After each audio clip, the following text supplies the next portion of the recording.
Let's proceed para sa ato ang next topic. It is sa chapter 6, grading system. So, previous, nag-discuss na ta sa introduction na to sa computing, especially sa standard normal distribution. And so, karon for the assessment of students' performance is essentially knowing how student is progressing in a course. And incidentally, how a student is also performing with respect to teaching process. So the first step in assessment is of course testing, either by some pencil paper objective test or by some performance-based testing test procedure, followed by a decision to grade the performance of the students, grading. Therefore, it is the next step after testing. So again, natay duha ka klase katong uh, pencil paper objective test, pwede po ng performance-based test. Okay? So over the course of several years, grading system had been involved in different school system all over the world. In American system, for instance, grades are expressed in terms of letters. A, B, B plus, B minus, C minus D. So actually, mo nang ginagamit sa mga American system. Letters yung paggrado.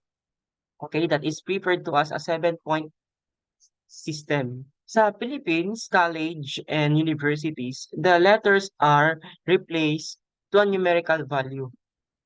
Mo nandiri sa, di ba sa atong school kay 1.1, 1.2, 1.3, 1.4. Diba? But in other schools, sa mga universities kay 1.1, 1.25, 1.5, 1.75, inana siya for the 8-point system. So in basic education, grades are expressed as percentage of accomplishment such as 80% or 75. Okay, sa high school, elementary, di ba, ginatagaan tag, ang highest 100%, ang passing 75%, di ba? So whatever the system of grading adopt, it is clear that there appears to be need to convert raw score values into a corresponding standard grading system. So this chapter is concerned with the underlying philosophy and mechanics of converting raw score values into a standard grading formats. So first na to diri i-discuss kay ang norm reference grading. Sa norm reference grading, the most commonly used grading system falls under the category of the norm reference grading. That is refers to a grading system wherein a student's grade is placed in a relation to performance of a group. Thus, in this system, a grade of 80 means the students perform, okay, or same better than or the same as 80% of the class or the group. Okay.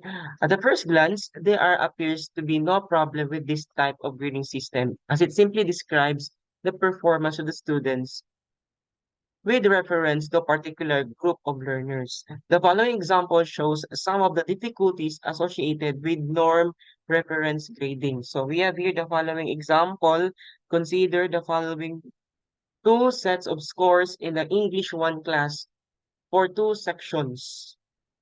So natay two sets of scores, kaning set A, set E para sa English 1. So in the first class, the students who got a raw score of 75 would get a grade of 80%, while the second class, same grade of 80% would respond to a raw score of 90.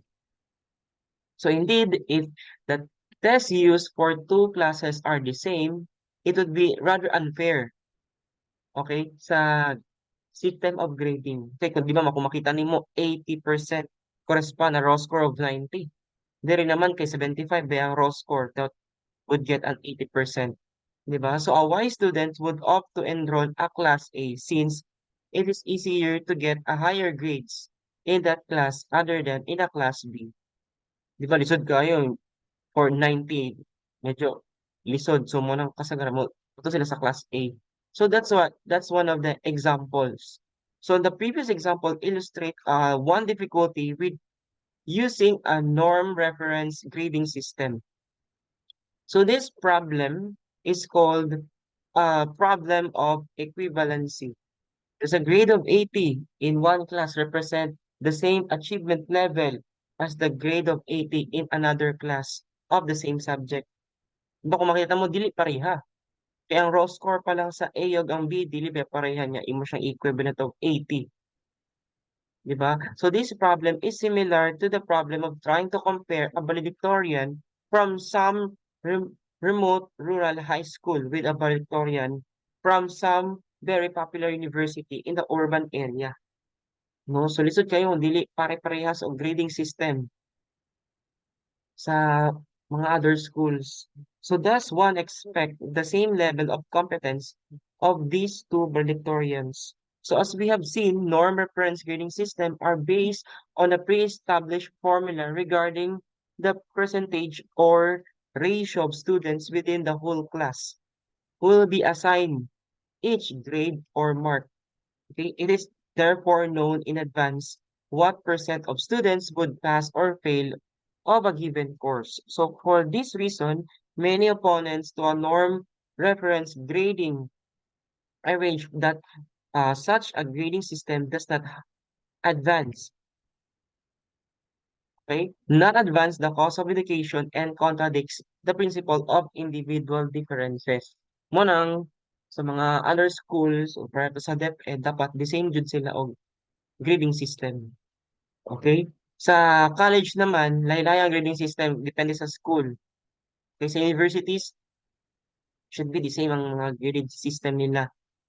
Okay, so the norm reference grading, the students, while they may work individually, are actually in competition to achieve a standard of performance that will satisfy, that will classify them into a desired grade range. So this essentially promotes competition among students or pupils in the same class. So a student or pupil who happens to enroll a class in a gifted students in mathematics will find the norm reference grading system is rather worrisome. Okay, kaya wala ka jud ka, no? Kung ikaw i-enroll ka sa mga maayo na mga estudyante or gifted students, worrisome jud ka. So for example, a teacher may establish a grading policy where the top 15% of students will receive a mark of excellent out of outstanding, which in a class of 100 enrolled students, okay, will be 15 persons. So the grading policy is illustrated below. So top 1, di ba? Top 15% of the class, 1.25. Sa next 15, 1.5 for average fare for the next 45% of the class. 4 naman sa next 50 and 10% for sa tres nga grado for the bottom of the class. So the underlying presumption is norm reference grading is that the students have abilities as reflected in their raw score that they obey the normal distribution. So the objective is to find out the best performers in this group. The norm reference system are the most often used for screening selected students population in condition where it is known that not all students can advance due to the limitations such as available places, jobs, other controlling factors. So yun nga, in the Philippine setting, since not all high school students can actually advance to college or university level because of financial constraints. Okay, inato sa Philippine setting, di ba? Kasaga, dili maka-afford sa private school kay mahal. O nang dato sila sa university kay free tuition pero di ba na may entrance exam. So the norm reference grading system can be applied. So if for example, in a class of 100 students, the mean score in a test is 70 and a standard deviation of 5. Construct a norm reference grading table that would have 7 grade scales and such that the students scoring between plus or minus 1 standard deviation from the mean receives the average grade. So actually, ang imong buhaton ani kay katong sa normal distribution, di ba? Na-mention ako last meeting nga ang standard normal distribution nato, okay, 0 mean standard deviation 1, di ba? Dili sa ato ang class of 100 students ang mean niya 70. nasa center ang mean. Kanya, kay ang standard deviation of 5 meaning ang distance to the left o to the right nimo kay 5 units. So dire, nahimo na siyang 65 sa 1 unit niya from the left, 1 unit to the right, 75. Ayan. 2 units to the right naman, mahimo ng 80 and 85.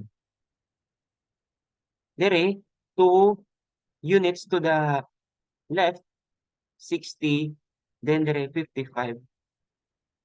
Pero ang mangita dire kay 7 grade scale man siya. Okay? So nakabot at 7 grade scale. So we have the following scores na dayon. Okay? Raw score grade equivalent that computed na to. So ilan eh? Di ba? Kung makita ninyo, ang average na to is nasa 66 to 75 average. Okay? 76 to 80 above average. 81 to 85 very good and above 85 excellent.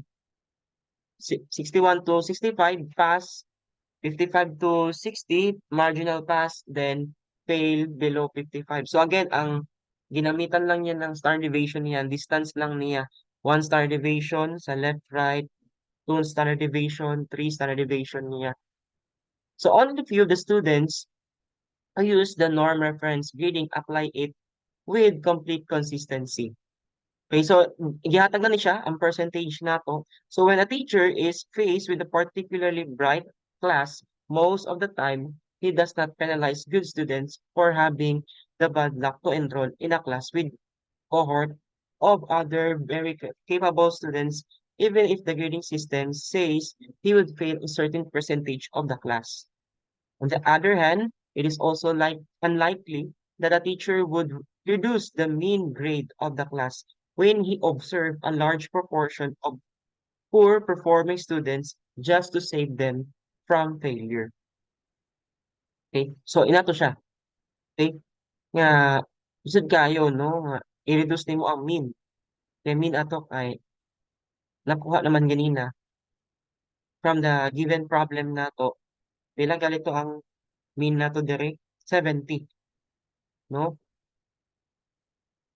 So a serious problem with a norm reference grading is that no matter what the class level of knowledge and ability, no matter how much they learn, a predictable portion of students will receive each grade.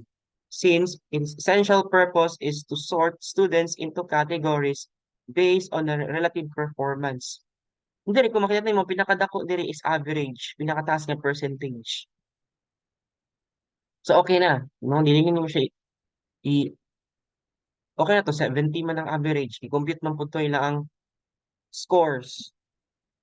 Okay? So the norm reference grading and evaluation is often used to weed out students for limited places in the selective educational programs. So for the norm reference grading indeed promotes a competition to extend that students would rather not help fellow students because by doing so, the mean of the class would be raised and consequently, it would be more difficult to get higher grades. So mo na, dili na pwede isaka pa ang average 70. So kayo, isaka pa nimo 75 or 80. Lisod na kayo itong uban nga, makapasar pa ato nga average score. Okay? Similarly, students would do everything legal to pull down the scores of everyone else in order to lower the mean, and thus assure him or her of higher grades on a curve. So a more subtle problem with norm reference grading is that a strict correspondence between evaluation method use and the course instructional goals is not necessary to yield the required grade distribution. So the specific learning objective of the norm reference classes are often kept hidden, in part of the concern that construction not give away the test or the teacher's priorities, since this might tend to skew the curve. So the norm reference grading system is replete with problems with alternatives have been devised for the grading systems. grading system of the students. Okay? So inato ra pag buhat sa ato ang norm reference grading. Okay, make sure kabalo mo sa inyo ang mean and standard deviation para makabuhat ka. Depende pila ang scale. Kaya ang scale niya dire kay grade 7 grade scale. Okay, next naman kay ang criterion reference grading system. So kani naman are based on a fixed criterion measure. There is a fixed target and students must achieve that target in order to obtain a passing grade in a course regardless of how the other students in a class perform. The scale does not change regardless of the quality or lack thereof of the students.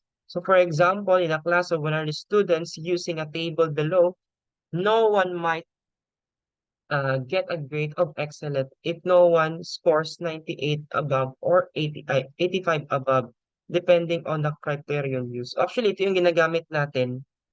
Kay kanimang good norm reference, ikaw pang mabuhat.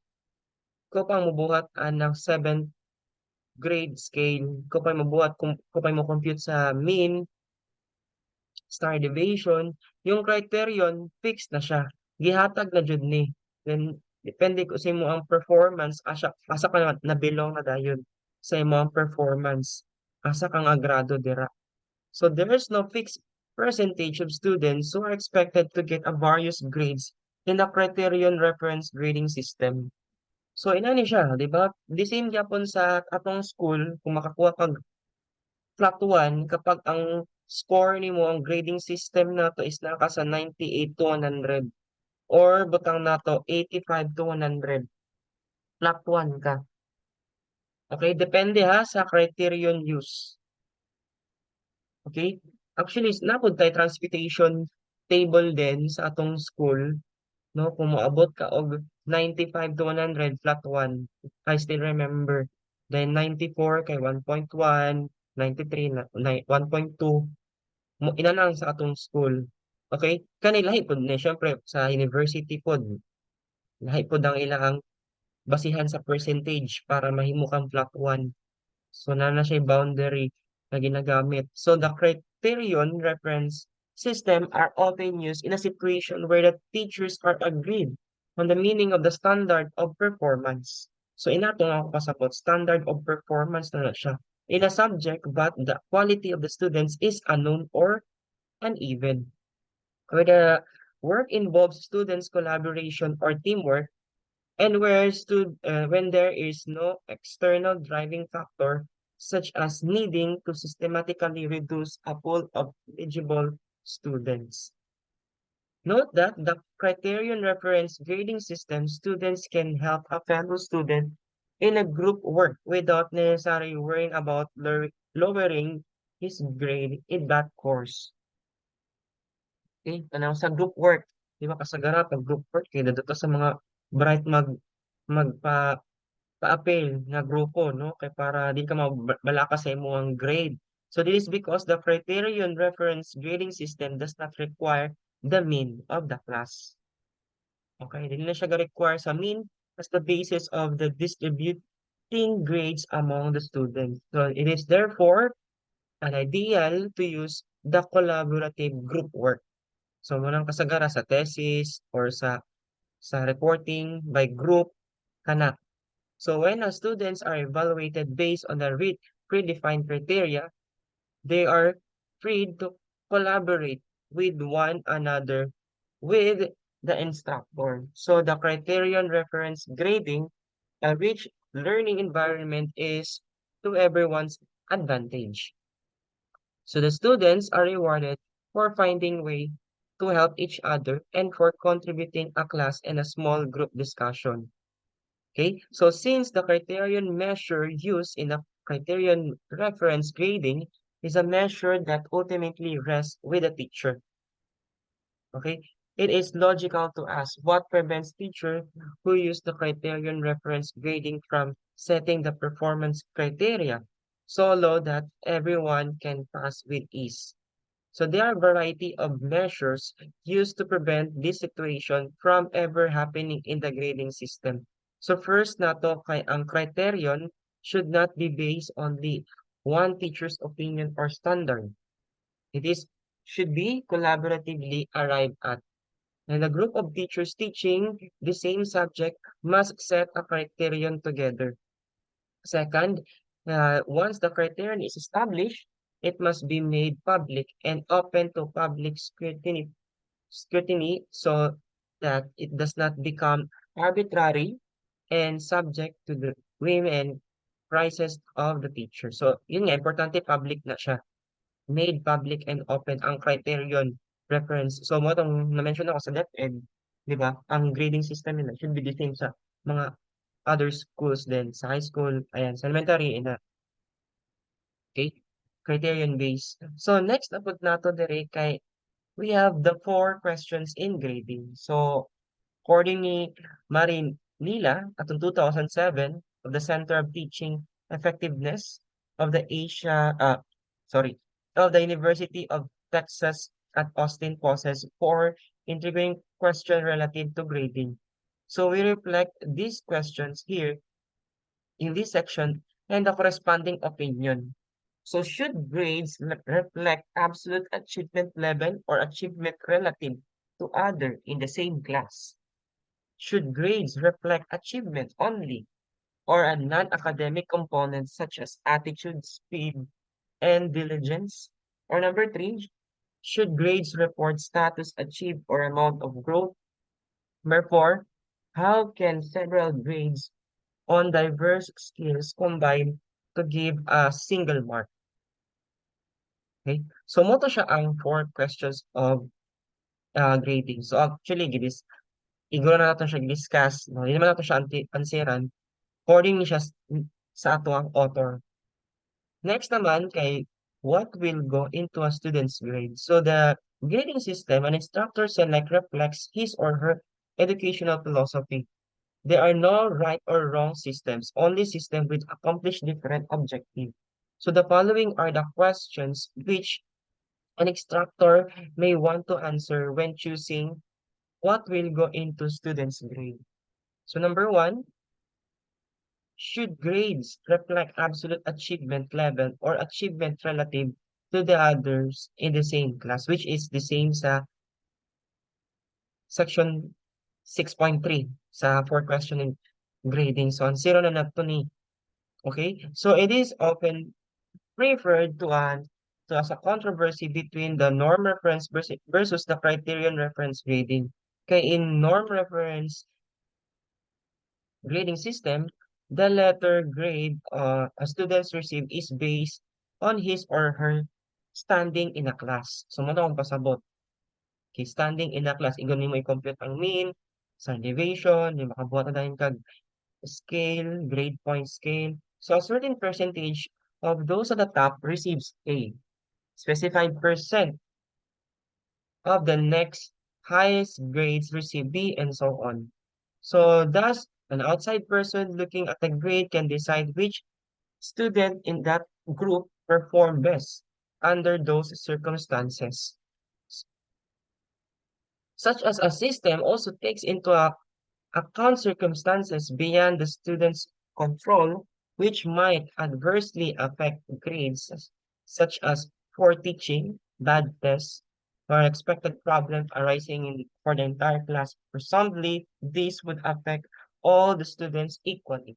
So all students would drop, but the relative standings will stay on the same. So actually, daghan kay factors man good kung mogamit ka og norm reference. Mao na kung pasabot po diri, no? Affects sa grades, adversely, poor teaching, bad test, pwede po na. On the other hand, under such a system, an outside evaluator has a little additional information about what a student actually knows, since that will vary with the class. A student who has learned an average amount in a class of geniuses will probably know more than the students who is average in a class. No, nakasulay man siguro ka no kung naa kay mga classmates na mga geniuses nga ikaw kay average lang ka in a class of low ability, makita jud ang difference unless the instructor provides more information than just the grade.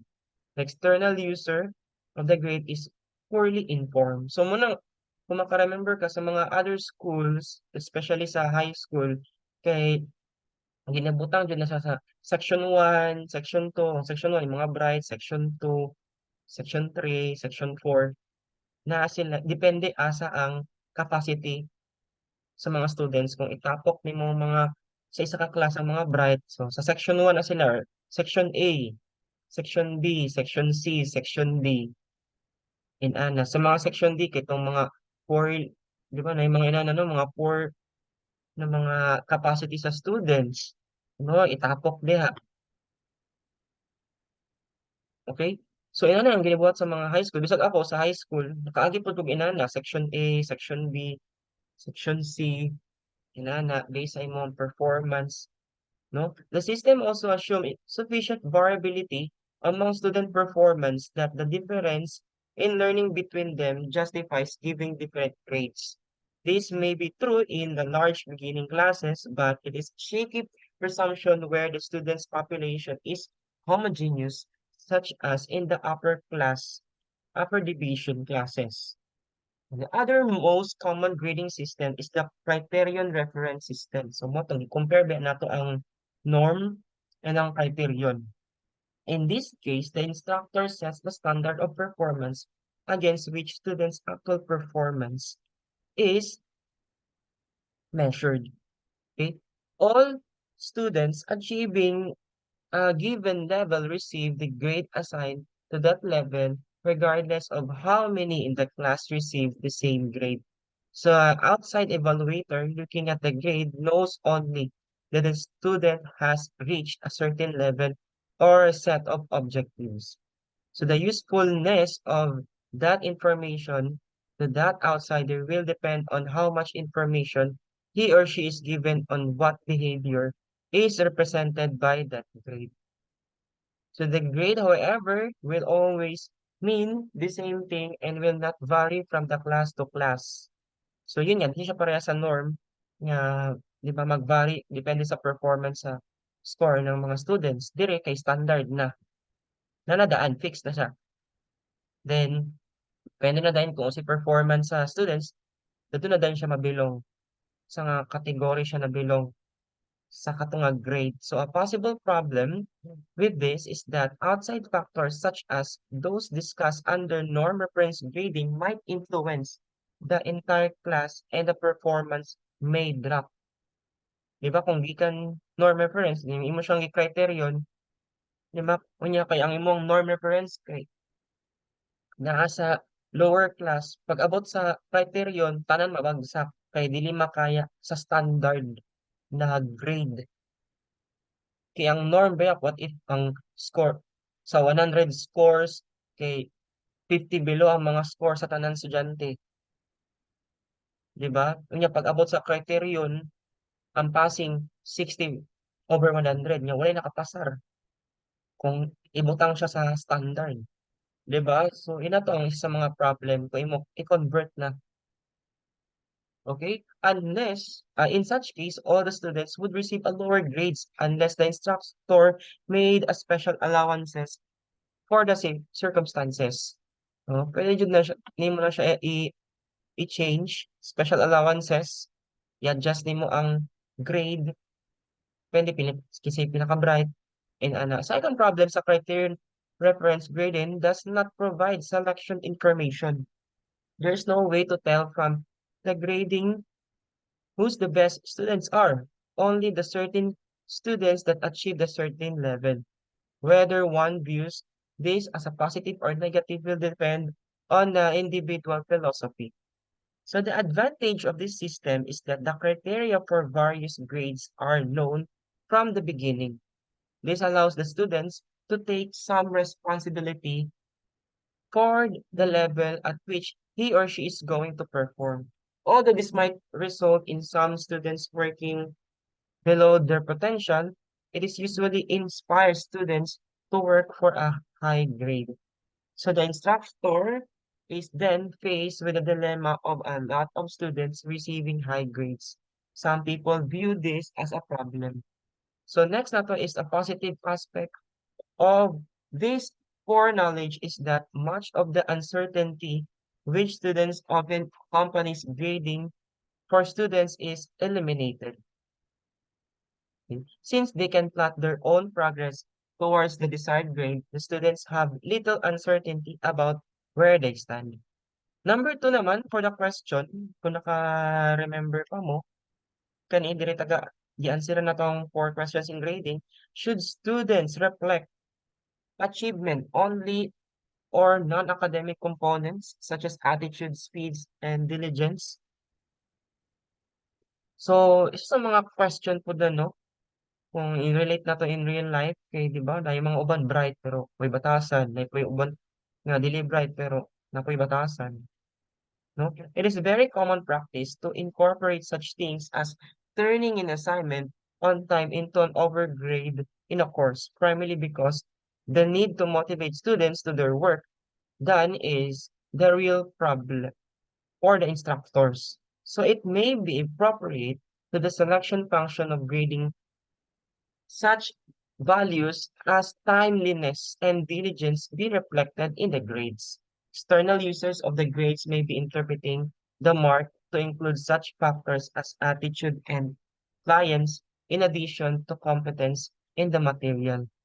So the primary problem is that with such inclusion is that it makes grades even more ambiguous than they really are. It is very difficult to assess these nebul nebulous traits accurately or consistency.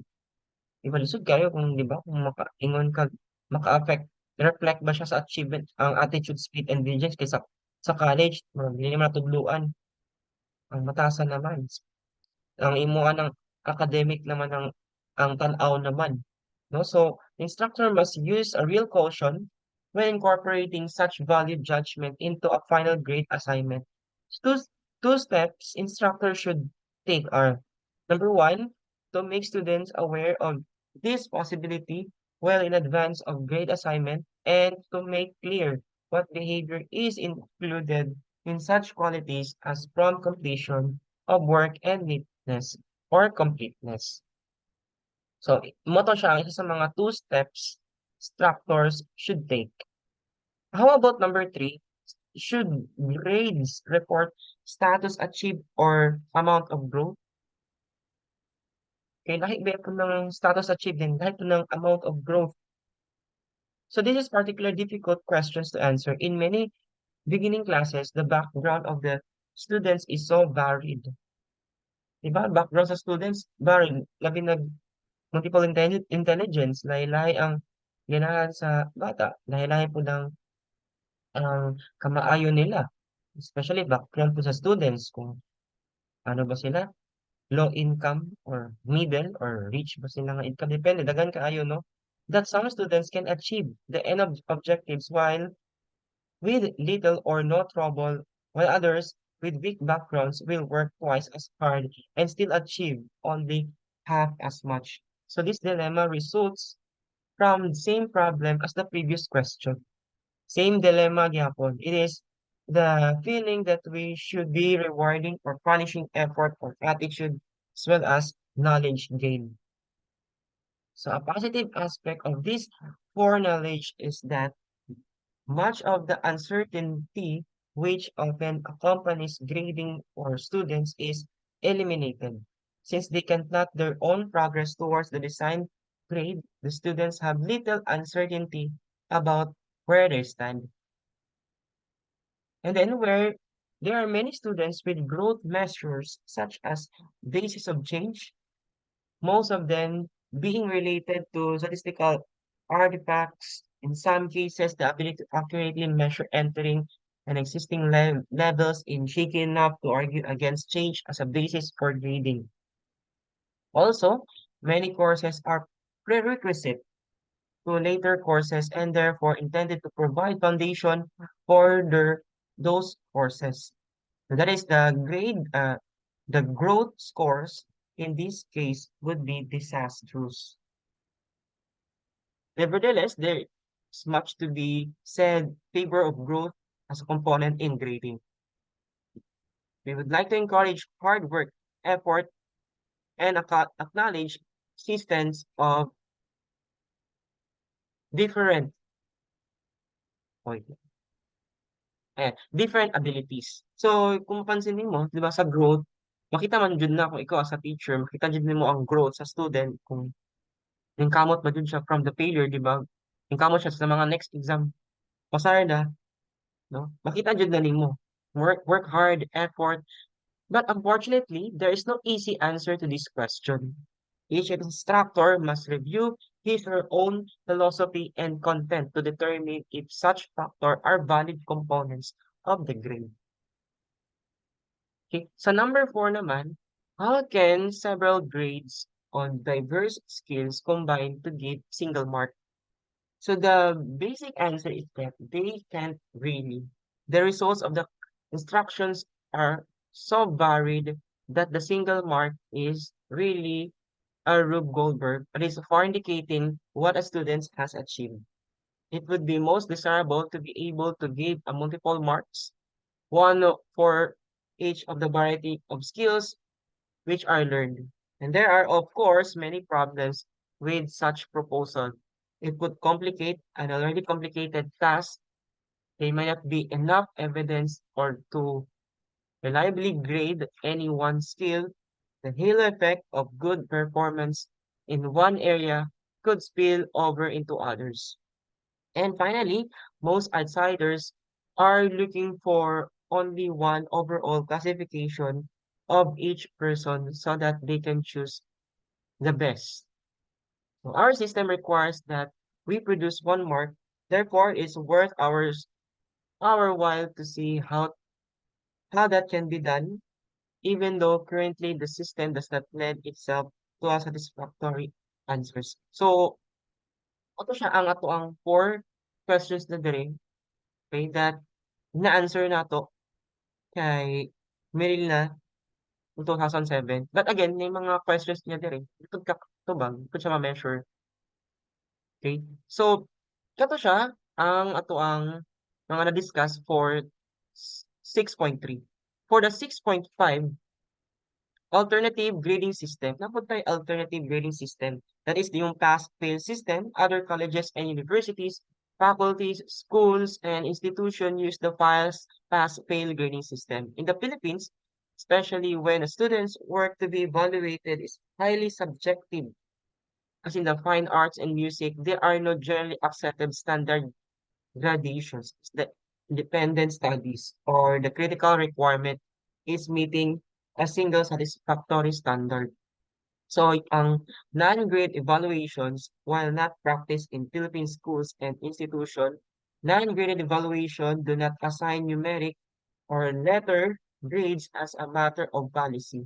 So this practice is usually based on the belief that grades introduce inappropriate and distracting elements of competition into a learning process, or that they are not as meaningful as measure of intellectual growth and development as their carefully crafted faculty evaluation. So many faculty, schools, and institutions that follow no grade policy will, if requested, produce grades or convert the students' evaluation into formally acceptable to authorities who require traditional measures of performance. So sa ato ang alternative grading system is just the pass-fail system, which is una siya ang nagamit sa Philippines to be evaluated, highly subjective.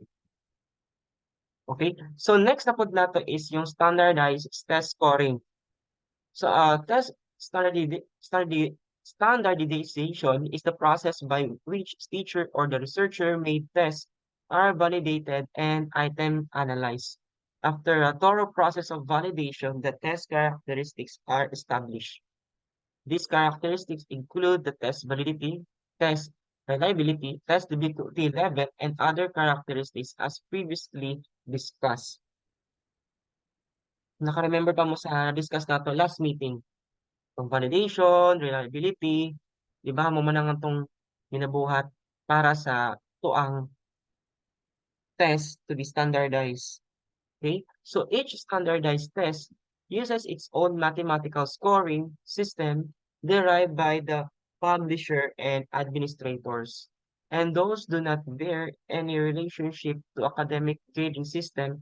Standardized tests are psychometric instruments whose scoring system are developed by norming the test using national samples of the test takers, centering scoring formula to assure that the likely score distribution describe the normal curve when graphed, and then using the resulting score system uniformly in a manner resembling a criterion reference approach. So actually, ang standardized test scoring, di ba, kung maka-remember mo or kung mag-thesis na ka, di ba ikaw jud ang mubuhat sa questionnaire. Kung nakabuhat na kag questionnaire, moagi jud na siya og reliability and validity. Okay? Pag na pag na pakita na jud, pwede na siya gamiton. Okay? Kailangan pa mag-pilot testing yun nga sinabi ko for the dry run para magamit na siya in real in real survey na. Na yung mga uban naman na ang mga thesis gikuha ra sa mga authors na standardized questionnaires, meaning ginagamit na siya or na syempre niagi na siya pilot testing, niagi na siya reliability test, niagi na siya validity. Mao nang katong questionnaire nahimo na siyang norm or ginagamit din na siya nga testing for the national samples na. O pareha atong sa IQ test, EQ test, aptitude test, okay? Ginagamit na siya nga norm for national samples na siya for test takers. Kaya nahimo na siyang standardized test scoring na. Okay? Mo nang na resemblance po siya or napareha na pud na siya sa criterion reference approach. Okay, kay fixed naman ang scores niya. Okay, so if you're interested in understanding and interpreting the scoring system of a specific standardized test, refer to the policies of the test producers. So, pwede na gets ninyo ang standardized test scoring. Okay, na yung mga, pare atong na-mention ako, IQ test, EQ test, kanang mga questionnaire sa IQ test, yung standardized na siya. Kaya niagi naman siya sa mga psychometric instruments, ayan, for national samples na ginagamit na siya for public. Okay, effective na ni siya gamiton sa mga respondents ka nga questionnaires. Okay, pero pag mag-thesis na ka, you can create your own questionnaires naman. Make sure nga niagi siya pilot testing, validity, reliability, ayan, para mahimo siyang standardized test scoring na. So next naman kay ang cumulative and grading system of grading. In the Philippines, there are two types of grading system used. That is yung averaging and cumulative grading system. Naka-remember mo natay GPA, CGPA, di ba? Natay cumulative grading point average. In the averaging system, the grade of the students on a particular grade period equals the average of the grades obtained in the prior grading periods and the current grading period. So, pareha karon kung pila ka units karon sa second semester pila ka units karon, pagkahuman sa second semester, i-compute ba imong grades. Bawat subjects, i-compute siya sa imong particular units, di makuha din imong GPA. Di ba? GPA sa isa ka semester na pag-compute. Ang CGPA, cumulative from first year to fourth year, dahil na siya pag-compute. Kung qualified baka mahimong laude, cum laude, magna cum laude, summa cum laude. Ayan. So, ang grade, GPA lang, para lang yan sa appeal baka sa Dean's List in that particular semester. Ayan. Okay? So, in the cumulative grading system, the grade of the students in the grading period equals his current grading period grade, which is assumed to have cumulative effects from the previous grading period. So, muna kung pasabot ganina, from first year to fourth year, i-compute ka ng grado nimo sa mga bawat subjects na mga nakuha nimo, i-compute na niya from first year to fourth year, which is belong baka o sa nga loud, tapos kung appeal baka cum laude, summa cum laude, inana. So which grading system would be more fluctuation observed in a student's grades? And how did this system relate with either norm or criterion reference grading? Okay? So ito ra, ang cumulative average system for grading. So we have here the summary.